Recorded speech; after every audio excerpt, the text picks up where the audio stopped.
Olá, nós vamos iniciar o nosso último trimestre, né? E a lição desse trimestre, ela tem por título Até os confins da terra, pregando o evangelho a todos os povos até a volta de Cristo. O primeiro ponto, né, que o autor ele traz o que é a grande comissão. A grande comissão, ela é o mandamento do Senhor para a sua igreja, proclamar o evangelho a todas as nações. Este mandamento tem rastro tanto no Antigo Testamento, como também está fundamentado no Novo Testamento. Dessa forma, a grande comissão pode ser melhor compreendida como uma ordem pós-ressurreição de Jesus Cristo, dada aos seus discípulos. Então, o que nós precisamos primeiramente entender o que é o termo a grande comissão. Onde é que se encontra esse termo nas Escrituras?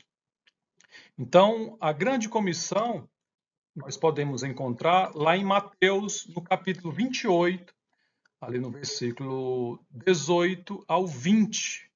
Olha só o que é que Jesus ele fala. Então Jesus aproximou-se deles e disse: Foi-me dado toda a autoridade no céu e na terra. Portanto, vão e façam discípulos de todas as nações, batizando-os em nome do Pai, do Filho e do Espírito Santo, ensinando-os a obedecer a tudo o que eu lhes ordenei. E eu estarei sempre com vocês até o fim dos tempos. Então, o termo, né, a grande comissão, é uma instrução dada, né, por Jesus ao seu discípulo após a sua ressurreição. E essa comissão representa uma parte fundamental do ensinamento de Jesus sobre a missão da igreja e a propagação do evangelho. Você pode notar que no versículo 20, né, o próprio Cristo ele vai nos dar três ordens e vai nos dar uma promessa. São quatro elementos você vai encontrar na grande comissão de Mateus 28. Quais são os elementos, principais elementos da grande comissão? Primeiro, fazer discípulos. A segunda, batizar em nome do Pai, do Filho e do Espírito Santo. Você pode explanar esses quatro elementos na sua aula, né? Pode explanar para os seus alunos. A terceira é o ensinar a obedecer aos ensinamentos de Jesus. Não só ensinar, né? Mas fazer com que esse ensino venha gerar obediência, né? Venha gerar obediência dos novos convertidos. E também a promessa da presença contínua de Jesus. Então, esses quatro elementos você pode encontrar na grande comissão. Vamos a alguns pontos importantes, né, desse 1.1. Fica evidente que a prioridade que Jesus, né, requer da sua igreja é o trabalho intenso de ensinar a sua palavra. Isso fica muito claro. Algumas igrejas, né, a gente tem percebido que algumas igrejas, infelizmente, inverteram, né, as suas prioridades. E aí acabaram invertendo também as prioridades dessa ordem, da grande comissão. Como assim? Existem igrejas que só priorizam trabalhos sociais. Você já percebeu que existem igrejas que só apoiam eventos, encontros, né, e tantos outros trabalhos.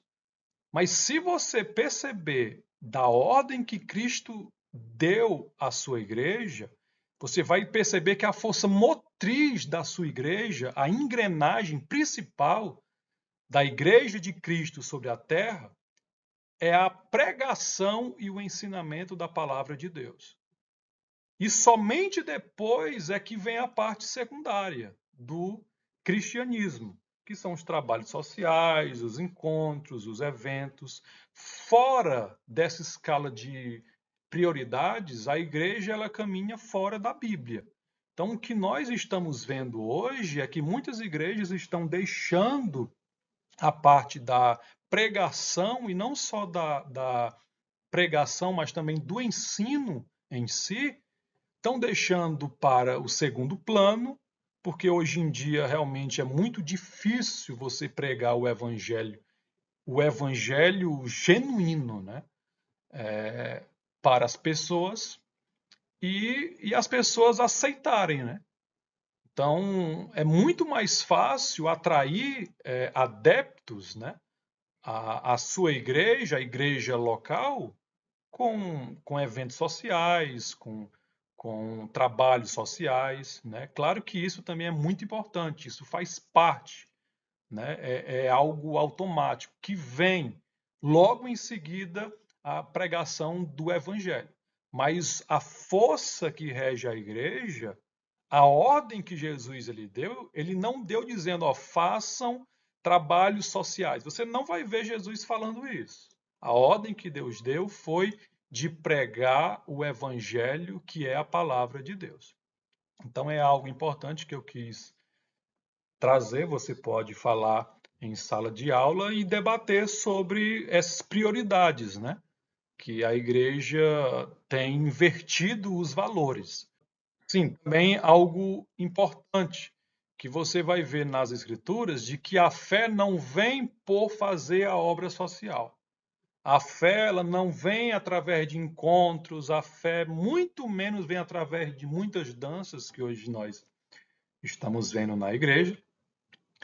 Mas a palavra de Deus, que é a verdade, lá em Romanos 10, no versículo 17, ela é muito clara de que a fé vem pelo ouvir e o ouvir a palavra de Deus. Então não é obra social, não são eventos, não são encontros, mas a pregação do evangelho. É a grande comissão.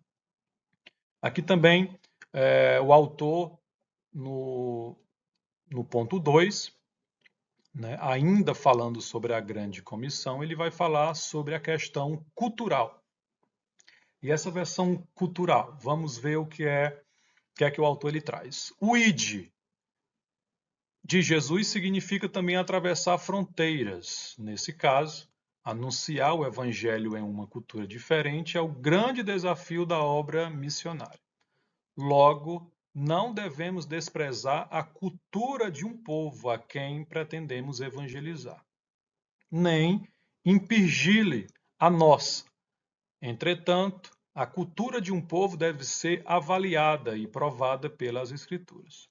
Se, por um lado, a cultura é rica em beleza e bondade, pois o homem foi criado à imagem e semelhança de Deus, Deus bom e amoroso, por outro, em consequência da queda, ela foi manchada pelo pecado e, em parte, dominada por ações demoníacas. Portanto, estejamos prontos a pregar o Evangelho além das fronteiras. Preparemo-nos para este desafio. A grande comissão. O ID é para toda igreja. Ela não pode omitir-se a responsabilidade com as missões locais e transculturais. Quer orando, quer contribuindo, quer enviando missionários, a igreja do Senhor ela precisa estar envolvida, né, com a questão do ID, né, com a contribuição, a responsabilidade de missões, tanto nacionais como transculturais. Uma ordem, né, o ID. A igreja só precisa estar atenta. Mais uma vez eu quero trazer as questões das prioridades. Então a igreja só precisa estar um pouco atenta na questão das prioridades em relação ao ID. Foi o que o autor ele trouxe, o ID. Então vamos ver as prioridades em relação ao ID do Senhor. Olha só esse texto, é muito interessante o que é que o texto ele fala a respeito, né, dessas prioridades. Você pode ver que tem em Atos 1:8, você vai ver a ordem que Cristo ele deu. Mas recebereis a virtude do Espírito Santo, que há de vir sobre vós, olha só, e ser-me-eis testemunhas. Aí ele começa a escala, tanto Jerusalém, toda a Judéia, Samaria e confins da terra. Em relação a prioridades que eu quero falar, algo importante a respeito de prioridade. Perceba que nesse versículo que nós lemos, existe uma ordem do ide do Senhor. Primeiro, fazer o ide onde? Jerusalém. Depois, pregar na Judéia. Depois, Samaria e nos confins da terra. Isso é muito claro nas Escrituras. Novamente, a questão da prioridade. Então, não adianta nada a igreja se preocupar em equipar missionários se ela se esquece de equipar os seus próprios obreiros. É claro que a igreja deve se preocupar, mas, primeiramente, a gente trabalha no local, em Jerusalém, para depois partirmos para os confins da terra, que são as missões transculturais. Queremos muito evangelizar o mundo quando não estamos evangelizando nem mesmo os da nossa própria casa, a nossa própria família. Estamos muito preocupados no ir além das fronteiras, queremos muito pregar nos confins da terra, só que aí nos esquecemos de pregar nos locais mais próximos, na nossa casa, vizinho, bairro, quando nós temos essas prioridades. O que está parecendo, o que parece é que hoje a igreja, uma parte dela, ela está mais preocupada em mostrar trabalho para os homens do que mostrar trabalho para Deus, quando ela inverte essa escala.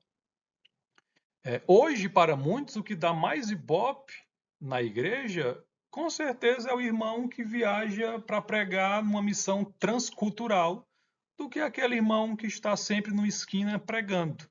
Por isso que muitos preferem ir para os confins da terra, porque, querendo ou não, é aquele que é mais visto, são aqueles que são mais aceitos, dá mais ibope, são os mais falados, são os mais vistos.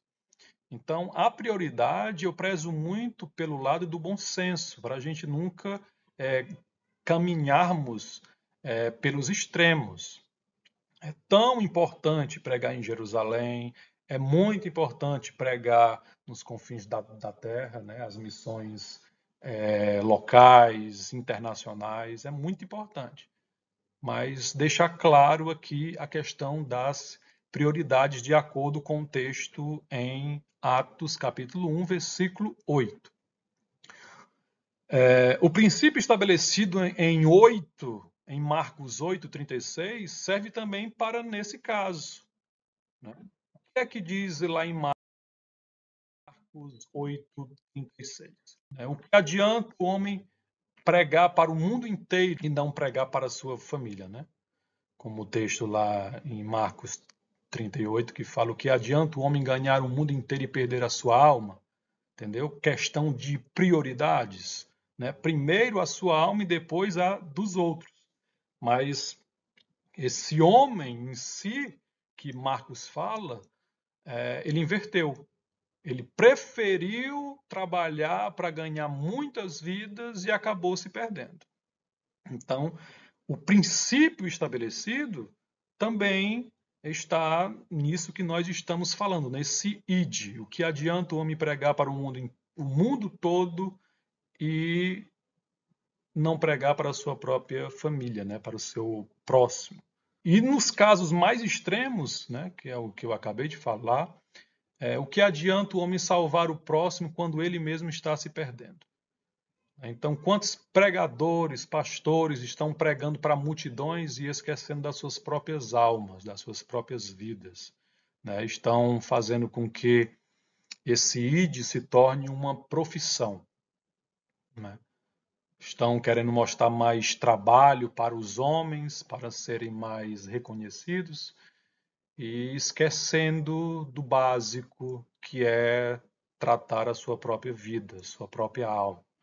Quantos homens, né, fazem a obra de Deus, mas não conhecem o Deus da obra? É uma frase do pastor Hernando Dias Lopes, né? Muitos fazem a obra de Deus, mas não conhecem o Deus da obra. Sim, continuando também a questão do ID, algo importante, né, a respeito disso, também do ID, da questão do evangelismo. Então, sempre vemos em algumas igrejas uma cobrança exagerada em fazer a obra de Deus. Muitos irmãos são cobrados, né, e, querendo ou não, muitos são até envergonhados publicamente, quando ele, né, não sai para evangelizar,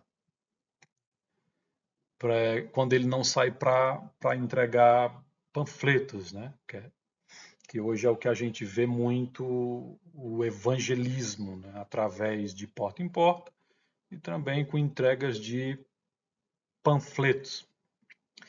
Só que precisamos deixar claro de que existe meios de evangelismo e não apenas o trabalho de sair de porta em porta e entregando panfleto. Eu estava ouvindo uma pregação do Augusto Nicodemos, que um pastor pentecostal ele chegou até o Augusto e perguntou por que ele não saía para evangelizar. E o pastor Augusto Nicodemos ele respondeu com outra pergunta. Perguntou se aquele pastor tinha algum livro dele, de autoria dele. Para quem não conhece, Augusto Nicodemos ele é autor de muitos livros, né, e também tem muitos seguidores na internet, né, milhares. E o pastor lhe disse: olha, eu tenho, já ouvi muitas mensagens suas. E foi aí que o Augusto Nicodemos, né, deu o ensino para aquele homem, de que na cabeça daquele pastor, a única forma de evangelizar é aquele que nós conhecemos, né, de sair nas ruas, de porta em porta, encontrar alguém na esquina, de falar que Jesus ama, né? Essa forma que a gente conhece. Só que aí o Augusto disse: olha, há muitos tipos de dons e talentos, né? Deus me deu a capacidade de estudar, de ensinar e me deu muita sabedoria, conhecimento. Então, com o meu conhecimento, eu passo muitas horas do meu dia escrevendo livros. E esses livros, muitos alunos em faculdades, né, até você mesmo que é pastor, com certeza já pregou sermões baseados em alguma linha de pensamento dos meus livros. E é dessa forma que Deus me usa para evangelizar, com os meus livros, escrevendo, doutrinando muitos alunos que vão para as faculdades e também muitas almas são evangelizadas na internet com os meus sermões. Então há muitos tipos de evangelismo, de fazer o ID. Então o Espírito Santo, ele dá talentos e dons aos homens para evangelizarem e realizarem a obra de Cristo de diversas formas. Então o homem queria cobrar o Augusto Nicodemos por uma coisa que ele achava que não fazia, sendo que ele não conhecia esse outro lado de evangelismo, né? Mas aquele pastor que indagou Augusto Nicodemos aprendeu sobre em relação ao ID, né, do Senhor, sobre as diversas formas de evangelismo. Coloquei aqui, existe muitos meios de evangelizar e existe muitas pessoas com dons e ferramentas diferentes para tal ação evangelística. A obra de Deus é feita com os instrumentos e a capacitação que o Espírito Santo deu a cada um. O irmão que não tem estudo, muito estudo, evangeliza com panfletos e Deus usa a vida dele. E tem pessoas com mais capacidades, como o pastor Augusto Nicodemos, que evangeliza e doutrina com seus livros as pessoas mais intelectuais. Né? Ele chega mais longe, né?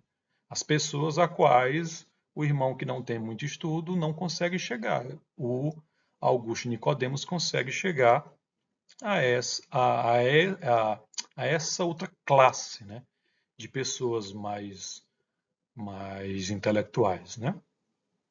Então, e assim o ide do Senhor caminha, cada um no seu lugar. A ordem de fazer discípulos em todas as nações. Olha o que o autor escreve. A cada nação é a tradução do termo etnos, que se refere a grupos étnicos, e não primariamente a países. Um país é uma nação politicamente definida. Já a etnia é um povo culturalmente definido com uma língua e uma cultura própria. De acordo com alguns museólogos, há no mundo 24 mil etnias. Quase a metade desse total ainda não foi evangelizada. Será que isso não nos comove? Há milhões de pessoas que ainda não ouviram o evangelho de Cristo. É urgente o imperioso o clamor do apóstolo Paulo, esforçando-me deste modo por pregar o evangelho, não onde Cristo já foi anunciado. E aqui algumas observações. Então a igreja tem esse privilégio que jamais foi concedido ao mundo. Ela tem essa autonomia. Ela é a única detentora de direito de pregar o evangelho no mundo. Esse privilégio é tão grande que até os anjos queriam realizá-lo, mas não puderam. Você encontra isso lá na primeira carta de Pedro, no capítulo 1. Além de levar a salvação aos homens, o evangelho tem também o objetivo de deixar os homens indesculpáveis no julgamento final. Aqui é algo muito interessante. Que o evangelho não tem apenas esse objetivo, né, de levar a salvação aos homens, mas você vai ver na Bíblia muitos objetivos que a palavra de Deus tem quando ela é pregada aos homens. E um desses objetivos é deixar os homens indesculpáveis. Você vai ver isso lá em Romanos, no capítulo 1, versículo 18 ao 20, quando Paulo fala a respeito da pregação. Ele vai falar lá sobre a pregação natural, que é através da própria criação, da natureza. A natureza prega o evangelho de Deus através das obras das suas mãos, né? A natureza em si, a criação, ela prega de que existe um Deus supremo, que todas aquelas coisas perfeitas foram criadas por ele. Então, isso já mostra aos homens de que existe um ser superior e que se existe um ser superior, esse ser superior ele tem uma vontade.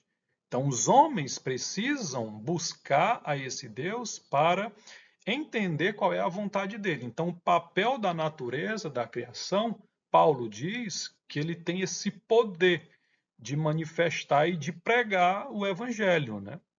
Olha só o que é que ele fala.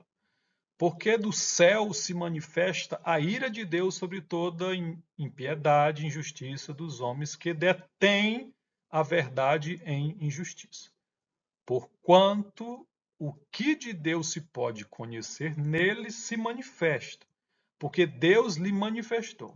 Porque as suas coisas invisíveis, desde a criação do mundo, tanto do seu eterno poder como da sua divindade, se entendem e claramente se veem pelas coisas que estão criadas, para que os homens, para que eles fiquem indesculpáveis. A gente vai falar a respeito sobre esse objetivo. Cada homem ele será julgado com a luz que tem.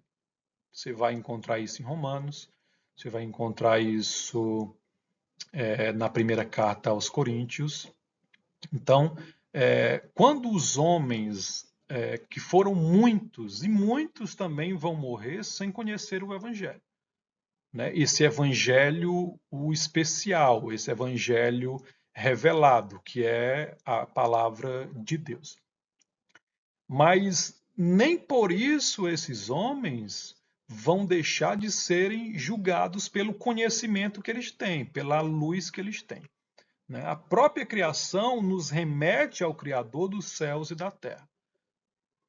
Então, quando alguém ele olha para o céu, a primeira coisa que vem na cabeça dele, quando ele vê algo belo na natureza, é a natureza por si só ela aponta para o Criador.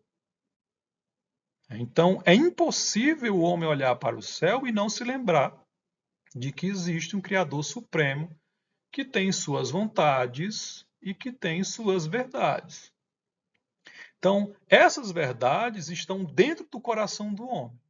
Olha só que interessante, que desde o nascer ao morrer, mesmo sem a revelação da Bíblia, que é a revelação especial do que é certo e errado, né? Ele não consegue entender as doutrinas bíblicas, porque essa luz, essa revelação não chegou a ele, mas todo homem, quando ele nasce até a sua morte, ele sabe o que é certo e o que é errado. Por que é que ele não mata? Porque se ele matar alguém, ele sabe que está fazendo algo de errado. Ele vai para a cadeia.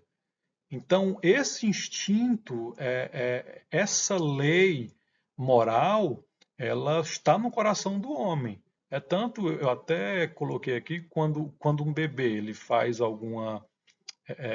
algo de errado quando pequeno, né?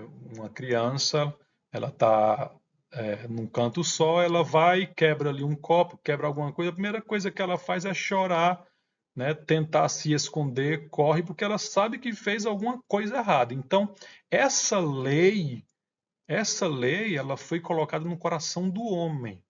Aquele grande dia, o dia do julgamento, nenhum homem venha a encontrar desculpas, dizendo: ah, mas eu não sabia que não tinha um Criador, eu não sabia nada sobre o que era certo, o que era errado. Então, ele vai ser julgado pela luz que ele tem, pelo conhecimento que ele tem. A Bíblia também tem esse papel de levar a salvação aos homens que aceitarem a pregação e de deixarem desculpáveis aos que negarem a salvação. João 3,18. Quem crê nele não é condenado, mas quem não crê já está condenado. O objetivo também de condenar. A respeito desse objetivo de deixar indesculpáveis, né? Você vai encontrar também em Ezequiel. Olha só o que é que Ezequiel fala. O profeta Ezequiel nos ensina que nem todos irão crer. Mesmo que você vá pregar, isso não lhe garante que eles vão crer. O que importa aqui é que foi um pregar. É essa ordem e é isso que Deus ele requer de nós. E assim como Paulo, o papel do evangelho é também deixar os homens, né, mais uma vez eu coloquei indesculpáveis. Olha só o que é que Ezequiel fala no capítulo 2, versículo 5. Quando ele foi chamado para pregar, né, nessa grande comissão de que Ezequiel foi realizar, né? E eles quer ouçam, quer deixem de ouvir, porque eles são casa rebelde, hão de saber, contudo, que esteve no meio deles um profeta. Ezequiel sabia que a sua pregação não iria ser aceita, mas o que importava é que Deus foi na Babilônia levar a sua pregação por meio do profeta Ezequiel e mesmo assim foi rejeitado. Foi naquele exílio, quando o povo de Deus saiu de Jerusalém, foi levado para o exílio e eles nunca que imaginaria que Deus iria sair do templo, iria até a Babilônia, iria pregar o evangelho, iria mostrar a sua fidelidade, que mesmo os homens sendo infiéis de Deus, permaneceu fiel procurando salvar o seu povo. É tanto que o próprio significado do local onde Ezequiel estava, né, na beira do rio Quebar, né, a palavra Quebar significa distante. Ou seja, na imaginação deles, na cabeça deles, Deus jamais iria deixar Jerusalém, a sua cidade, o seu templo, a sua habitação, para ir até a Babilônia salvar o seu povo. E foi isso que Deus ele fez. Olha, eu vou usar o profeta Ezequiel para realizar essa grande comissão e pregar aqui de que eu ainda estou com o povo e que o povo deveria voltar-se para Deus. Só que o que Ezequiel deixa claro é que Deus já avisou a ele, olha, você vai pregar, mas não importa para você se eles vão aceitar ou não. O que importa é que você foi. O que importa é que eles vão saber, vão ficar indesculpáveis de que eu estive ali para salvá-los e eles não quiseram. Ezequiel também foi realizar essa grande comissão. E Jesus falou sobre isso, né, sobre esse mesmo contexto de naquele grande dia do julgamento, essa pregação ela vai se levantar para denunciar a muitos que não creram. E ele vai utilizar o exemplo aqui de Nínive e da rainha de Sabá. Olha só. Portanto, assim como esteve Jonas 3 dias e 3 noites no ventre de um grande peixe, assim o Filho do Homem estará 3 dias e 3 noites no coração da terra. O povo de Nínive se levantará no dia do juízo com esta geração e a condenará. Pois eles se arrependeram com a pregação de Jonas, e eis que aqui está quem é maior do que Jonas. A rainha do sul se levantará no juízo com esta geração e a condenará, pois ela veio dos confins da terra para conhecer os sábios ensinamentos de Salomão, e eis aqui quem é maior do que Salomão.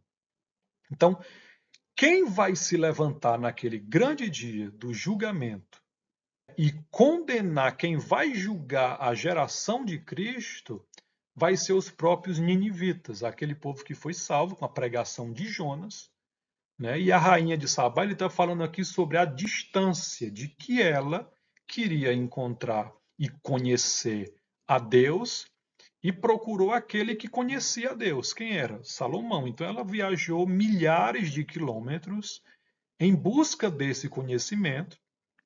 E aí o próprio Jesus ele diz: quem vai condenar vocês vai ser a rainha de Sabá. Ela vai se levantar, ela é uma testemunha, para ela não tinha distância que pudesse impedir de buscar o conhecimento de Deus. Então, aquela geração de Cristo, eles vão ser condenados, né, por personagens que estão fora da sua época. Mas o que vai condenar vai ser o testemunho da palavra de Deus. Não é interessante isso? Todos conheciam a história da pregação de Jonas, né, e da cidade de Nínive. Foi aquilo que eu disse. Quando você for chamado para pregar, né, talvez para realizar uma obra como essa, a grande comissão, né, em missões transculturais, a sua pregação se levantará naquele dia para julgar a cada um que rejeitou a sua mensagem. Então, quando Deus nos chama, tem também por objetivo de levar a salvação aos homens, né? Mas também um dos objetivos da palavra de Deus é de condenar aqueles que não creram. Todos esses que você já pregou, todos esses que não aceitaram a sua mensagem. Quem vai se levantar naquele grande dia para condenar esses é o seu sermão, a sua palavra. Então, o que importa é que a palavra foi, eles tiveram a oportunidade de serem salvos, de se dobrar a Cristo, e eles não quiseram. Então, eles não podem se levantar naquele dia e dizer: olha, mas nós não tivemos chance. Tiveram. Tiveram tanto a revelação natural através da natureza, como, né, essa revelação interna de saber o que é certo e o que é errado, como também as mensagens que Deus nos dá, nos usa para irmos até essas pessoas. 1.4. A eficácia e os objetivos da grande comissão. Para ser eficaz e cumprir os seus objetivos, a grande comissão deve ser executada por pessoas cheias do Espírito Santo. Pois é ele quem convence a pessoa do pecado, regenera o pecador e capacita os homens a confessarem Jesus como Senhor. Nesse sentido, a igreja estará pronta para atingir os objetivos da grande comissão. proclamar o Evangelho em palavras e ações a toda criatura, discipular os novos convertidos, tornando-os fiéis seguidores de Cristo, integrá-los espiritual e socialmente na igreja local, a fim de que cresçam na graça e no conhecimento por intermédio da ação do Espírito Santo em sua vida, desfrutando sempre da comunhão dos santos.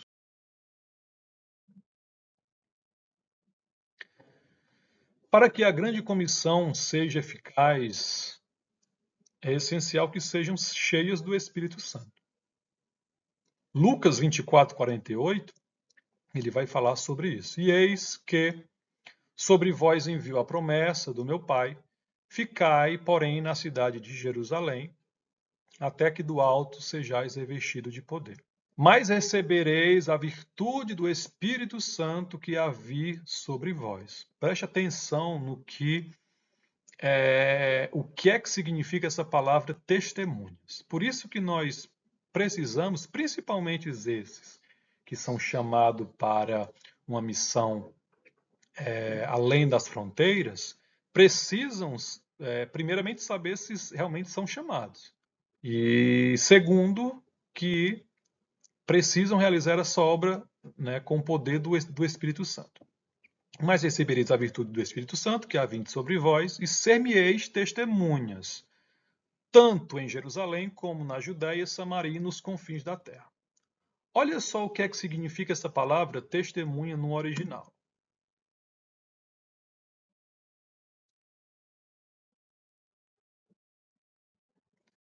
Em Atos 1:8, a palavra testemunha no original grego, vou até riscar aqui, ó, martis. Nunca esqueço dessa palavra. Martis. Esta palavra é a raiz da palavra Marte. Em português tem um significado principal de testemunha, ou alguém que dá testemunho de algo que viu ou experimentou. Mas olha só o que é que Jesus queria dizer a respeito disso. De ser testemunho. A grande comissão tem também por objetivo ser testemunho e precisa dessa capacitação do Espírito Santo. Por quê? Olha o que é que significa ela. Martes se traduz como testemunha ou Marte. Possui a conotação de dar um testemunho do que se acredita, mesmo que isso envolva riscos pessoais, incluindo a possibilidade de ser assassinado, de ser morto. Então, fazer missão não é viagem, não é férias. Né? Fazer viagem fazer missão é muito mais do que isso. O próprio significado de ser testemunho de algo que você crê piamente é de que, se preciso for, se você tiver, né, no nosso linguajar, num local errado, na hora errada, você vai ser morto. Né? Como nós temos a fé de que a nossa vida pertence a Deus e mesmo na morte está tudo sob controle das suas mãos, né, eu volto atrás. Morremos, estávamos no lugar certo e na hora certa. Mas tem essa conotação de ser enviado, desse evangelismo, dessa grande comissão, de ser testemunho, tem a conotação que, se preciso for, você prega a palavra, mas em troca você é assassinado. Então, a palavra de Atos 8, onde Jesus instrui os seus discípulos a serem suas testemunhas até os confins da terra, e muitos cristãos enfrentarão perseguições, martírio ao pregar o evangelho em áreas onde o cristianismo é proibido ou hostilmente recebido. Olha, hoje no Brasil, se você prega contra a classe LGBT, com certeza você tem grande risco de ser preso. Imagine você pregar além das fronteiras, né? Nós estamos pregando em Jerusalém, talvez no máximo em Samaria, né, que é no Brasil, e aqui já corre risco, né, de ser morto. De não ser morto, mas pelo menos de ter um processo, né? Como muitos querem nos processar quando nós falamos hoje sobre a palavra de Deus. Então, a única forma de enfrentar todos esses medos desse mundo, a única forma de enfrentar e de realmente ser testemunha é com a capacitação do Espírito Santo. Por isso que o autor ele traz sobre isso, a eficácia e os objetivos, e um deles é ser testemunho. Então, não é na força do braço, é na força do Espírito Santo. Missões transculturais. É o ponto 2 da revista. 2.1, ele trouxe como conceito. O prefixo trans vem do latim e tem o sentido de movimento para além de e através de. Em linhas gerais, missões transculturais são transpor uma cultura para levar a mensagem do Evangelho. Esta mensagem não pode se restringir a uma cultura somente, mas alcançar todos os quadrantes da Terra, onde quer que esteja uma etnia que ainda não tenha ouvido falar sobre as boas novas. A cultura, nesse sentido, diz respeito às leis não escritas que governam o modo de viver de um povo, abrangendo línguas, costumes, hábitos, religiões, tradição, enfim, tudo aquilo que é característica de um povo. Então, cultura em si é tudo que envolve, são os hábitos, a música, isso é cultura, né? Novelas, os filmes, a própria língua, né? Os hábitos, o alimento. Então, tudo isso é a cultura de um país. Em relação à cultura, por exemplo, alguém que vai fazer missão além das fronteiras, certo? Por exemplo, na cultura hindu, as mulheres lá, elas usam o saris. Depois você vai lá no Google e vê lá qual é a vestimenta. Então, para se evangelizar, digamos que vá uma mulher realizar uma obra, uma missão nesse país. A cultura em si, lá, as mulheres têm a cultura de usar os saris. Então, imagina só você indo com a cultura do Brasil evangelizar uma mulher com outra cultura, com outro modo de vestir. Muitas portas vão serem fechadas, né? Porque você está indo contra a cultura do povo. Você não está nem dando importância ao que o povo gosta, a cultura do próprio país. Então, nós precisamos buscar o máximo de informações, de conhecimento dos países, dos locais onde nós vamos evangelizar ou realizar uma missão, para conhecer toda essa cultura do povo. O Irã é um dos únicos países, né, ao lado do Afeganistão, que exige por lei que as mulheres cubram o cabelo. Então é uma lei. Se você tiver oportunidade de, né, sendo mulher, de evangelizar num país como esse, além da dificuldade em si, você tem que cobrir o seu cabelo naquele local. Então isso é cultura, você precisa dessas informações, a importância, o conceito. A regra, a regra faz parte do pacote ultraconservador desses dois países, né, Afeganistão e Irã. Imposto pela Revolução de 79, que instituiu o regime, hoje ainda está em vigor.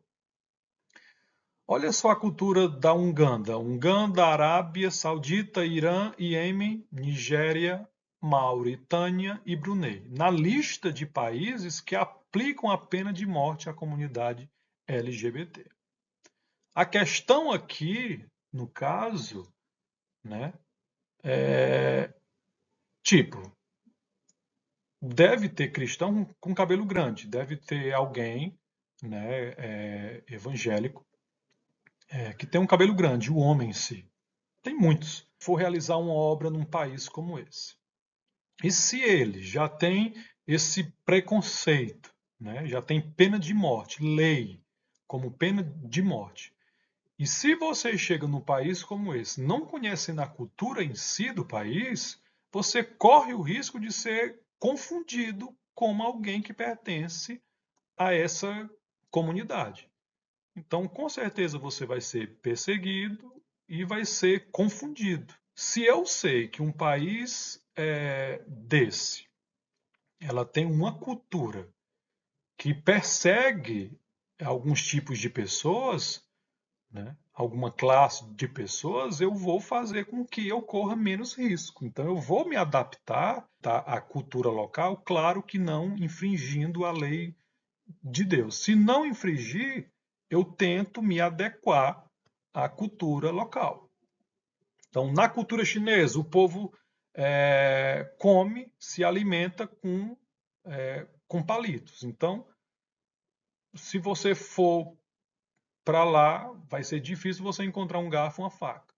Então, você precisa, primeiramente, aprender a comer com palitos para depois ir fazer missão num país como esse. Algumas culturas têm muita coisa em comum, como acontece entre Brasil e Portugal. Outras são muito diferentes, como Brasil e Indonésia.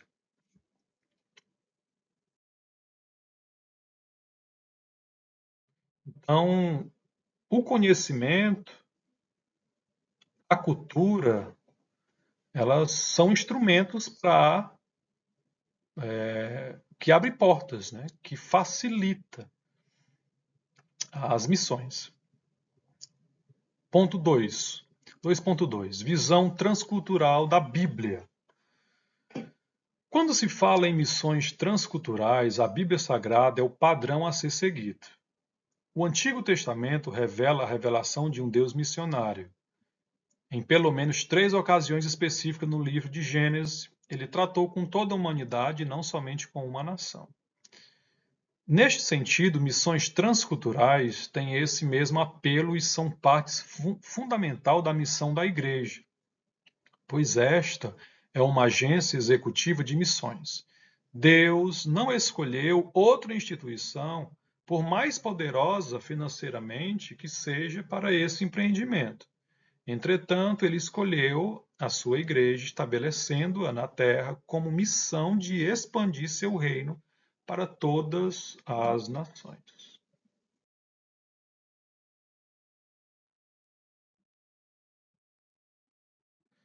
Se você foi chamado para uma missão transcultural, lhe desejo boa sorte.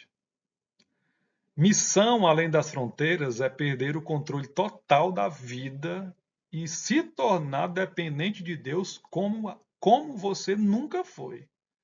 Se você quer aprender a se tornar dependente de Deus, é só Deus lhe chamar para realizar uma missão transcultural. Transcultural na Bíblia. Vamos ver aqui alguns casos, personagens que fez essa missão. Além do profeta Ezequiel, como nós já vimos, o teor da sua mensagem e o propósito, Daniel, ele foi levado também para a Babilônia, né, juntamente com o profeta Ezequiel. Só que o profeta Ezequiel ficou nas classes mais pobres, né, como se fosse a favela lá da Babilônia. Daniel, já como era uma pessoa mais culta, ele já era mais instruído, isso adquirido na sua mocidade, ele mesmo buscou isso. Então, Deus se utilizou de Daniel para chegar ao rei Nabucodonosor. A gente vai ler nas Escrituras, você vai ver de que Deus salvou o rei Nabucodonosor. Então Deus tinha esse propósito. Além de levar a palavra e condenar, Deus também teve o propósito de salvar o rei.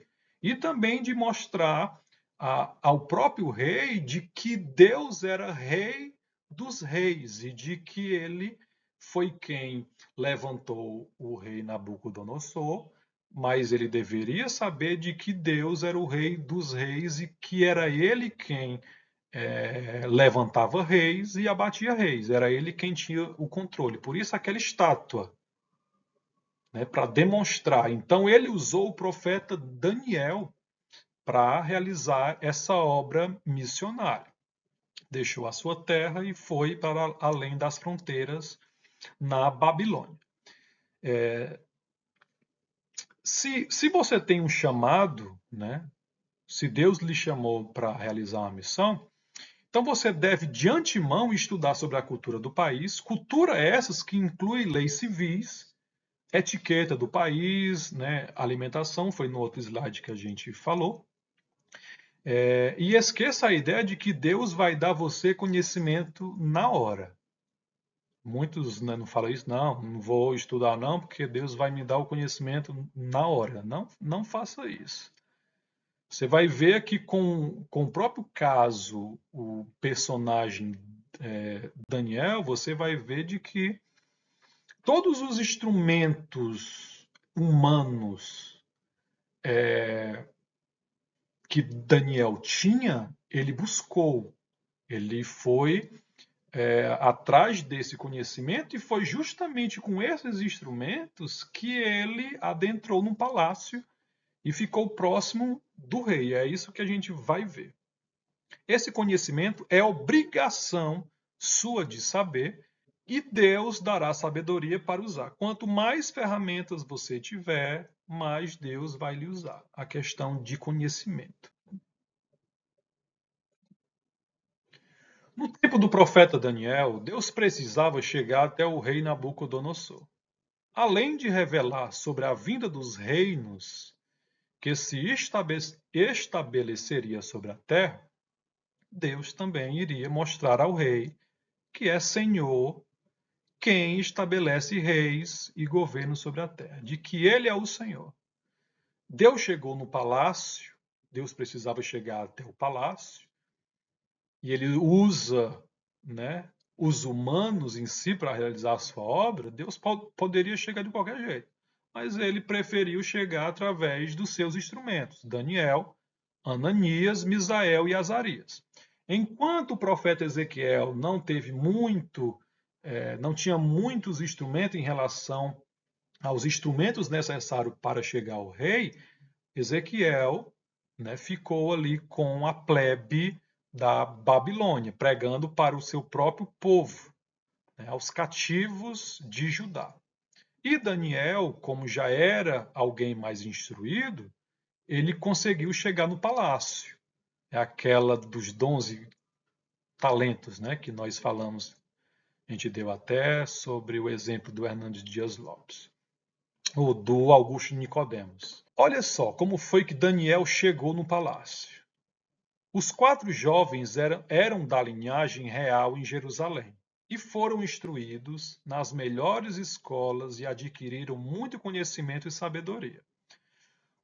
Quando foram levados para a Babilônia, o rei Nabucodonosor lhe deu uma ordem. Qual foi a ordem que o rei deu? Daniel 1, versículo 3 ao 4. E disse o rei Nabucodonosor ao chefe dos eunucos, Aspenaz, que trouxesse algum dos filhos de Israel e da linhagem real e dos príncipes, jovens em que não houvesse defeito algum, de boa aparência e instruído em toda sabedoria e doutos em ciências e entendidos no conhecimento, e que tivessem habilidade para assistirem no palácio do rei e que lhes ensinassem a letra e a língua dos caldeus. Ou seja,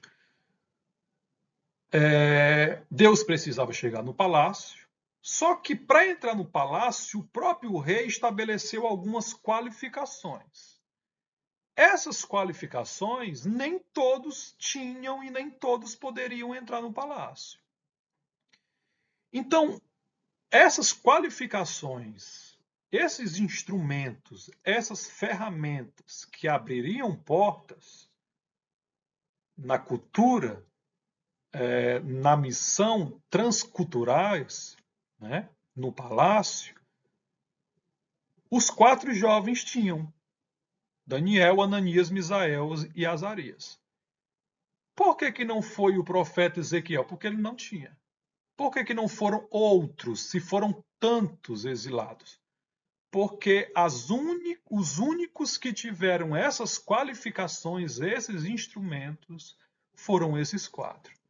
Então Deus iria adentrar no palácio, iria influenciar o rei e tantos outros. A nata daquele tempo, né, era a Babilônia, era o poderio do mundo. E aí Deus entra no palácio através desses 3 jovens, 4 jovens.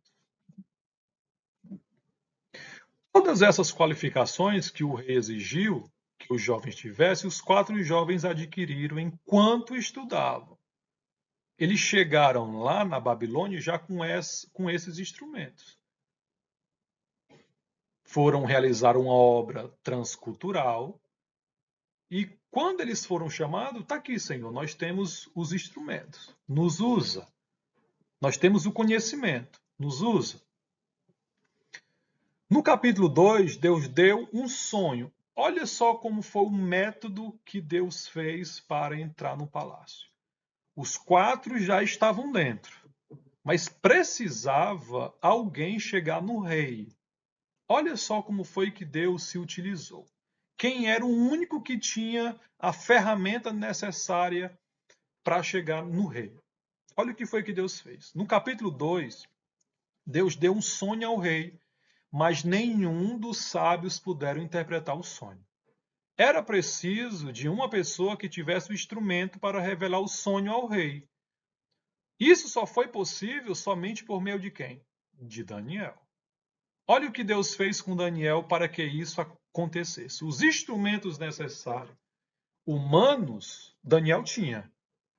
Daniel teve conhecimento, sabedoria, não foi assim? As qualificações, conhecimento, sabedoria, eram doutos, eram inteligentes, e isso eles buscaram durante a sua vida em Jerusalém, nas melhores escolas, estudaram, adquiriram e Deus se utilizou disso. Só que agora a parte de Deus, isso agora já não dependia mais de Daniel. Isso agora o próprio Deus deu a ele uma ferramenta adicional, ferramenta agora especial. O rei teve um sonho, ele chamou todos os magos, todos os sábios, ninguém pôde interpretar. Quem não interpretasse seriam mortos. Aí Deus dá a quem o instrumento de revelar sonhos? A Daniel. Quanto a esses 4 jovens, Deus deu-lhe o conhecimento e inteligência em todas as letras e sabedoria, mas a Daniel deu a ele entendimento em toda visão e sonhos. Essa era a ferramenta que iria fazer com que Deus tivesse acesso ao rei, Nabucodonosor, a fim de influenciá-lo. Essa ferramenta foi dada somente a Daniel. Lembre-se de buscar ter instrumentos para trabalhar para o Senhor na sua obra. Quanto mais ferramentas você adquirir, mais Deus vai lhe usar. Então, nós estamos falando sobre a visão transcultural da Bíblia e Daniel foi uma dessas personagens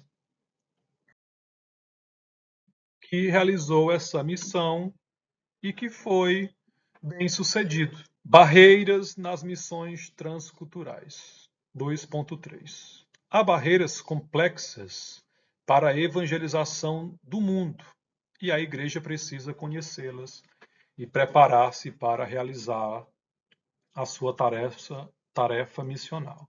As barreiras são inúmeras, vejamos: barreira geográfica, novas nações e novas culturas, barreiras culturais, valores da vida, costume e hábitos, barreiras econômicas, diferenças de moeda e comércio, barreiras linguísticas, as línguas nativas. Tudo isso aqui são ferramentas que nós precisamos ter. a língua do país, né? Senão você não vai conseguir pregar nunca. Barreiras religiosas, islamismo, ateísmo, materialismo, secularismo. Os apóstolos enfrentaram essas mesmas barreiras, mas na força do Espírito Santo, o evangelho saiu de Jerusalém e alcançou os confins da terra. Este mesmo Espírito está com a igreja do presente século para confirmar a nobre missão de proclamar o evangelho. Apenas leitura, não vou explanar o ponto. E nós vamos agora entrar no ponto 3. Visão global do evangelho no mundo. Evangelização e discipulado. Em Mateus 28, 18 ao 20, perceberemos uma ênfase em fazer discípulos. Ora, fazer discípulos é uma ordem baseada na tarefa, na relação de um mestre com o seu discípulo.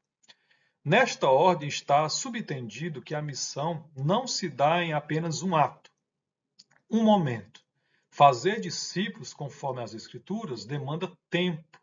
Nosso Senhor passou pelo menos 3 anos forjando o caráter dos discípulos. Por outro lado, em Marcos 16, 15 a 20, perceberemos uma ênfase na proclamação e no anúncio.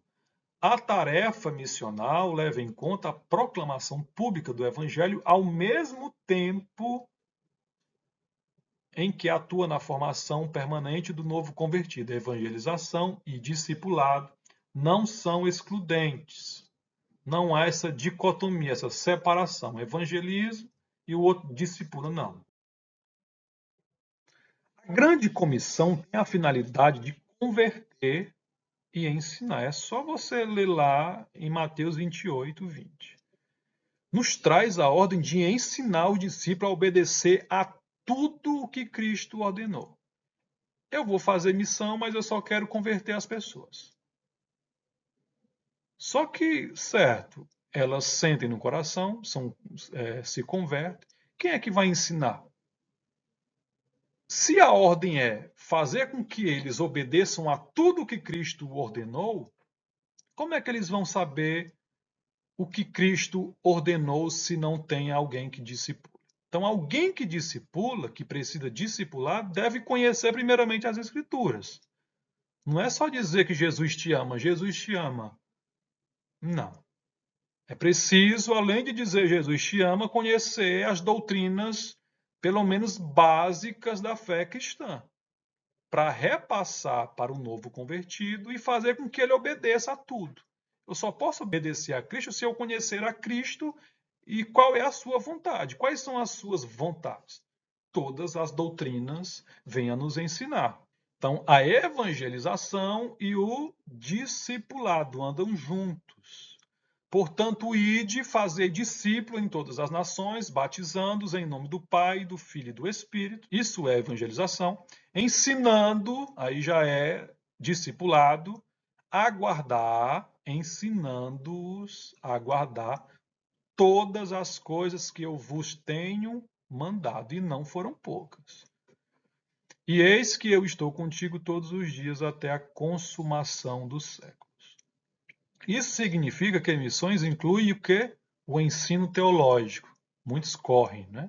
Para eu discipular, eu preciso saber da teologia. Então, significa que missões inclui o ensino teológico. Pessoa que é chamado para realizar missão, ela deve ter uma base muito boa para ir. Porque não pode ir de qualquer jeito. Fulano prega o evangelho buscando converter as pessoas. Ao invés de gastar tempo cuidando desse novo convertido, fulano diz que não é seu chamado e que não vai se dedicar apenas, que vai se dedicar apenas a salvar as pessoas. Ou essa pessoa, ela é adepta da numerolatria. Numerolatria é aquele que adora os números. Você já viu aquele pregador que diz, eu ganhei 10 vidas hoje, 20 vidas hoje? Ele só está preocupado com isso, com números. Seria bom que ele, pelo menos, salvasse um e fosse evangelizar essa e doutrinar essa. Não, essa aqui eu vou ficar com ela. Mas ele deve ter esse problema da numerolatria. Ou ela não sabe nada de Bíblia. Dizer que a letra mata, um contexto totalmente diferente, que aqueles que são adeptos ao não estudo das doutrinas e das escrituras, eles se utilizam desse versículo fora do contexto. Eu não vou estudar teologia não, porque a letra mata. E que a teologia não é importante. É o mesmo que dizer para uma criança depois que ela nasce, que ela pode morrer após o parto. É a mesma coisa. A conversão não é o nascer de novo?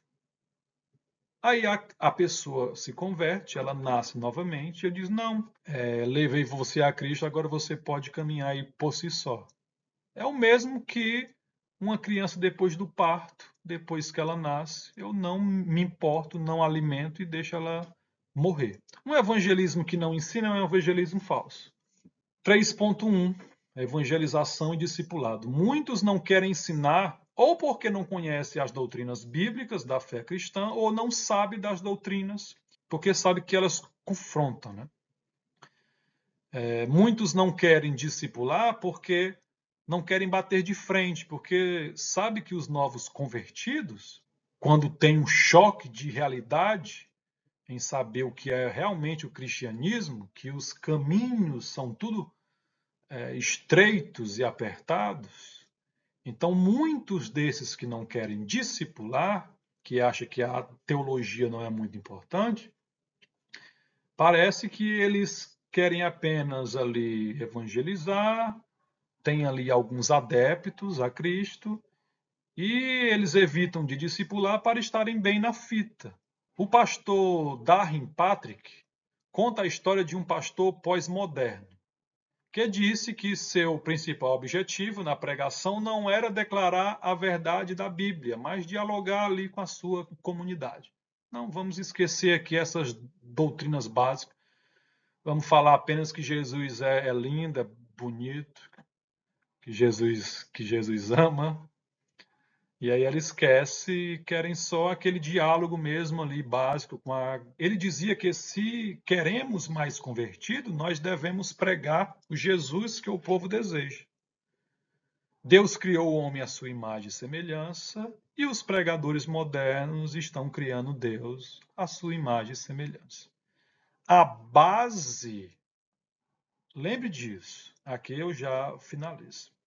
A base para a unidade cristã, ela não é a base do amor.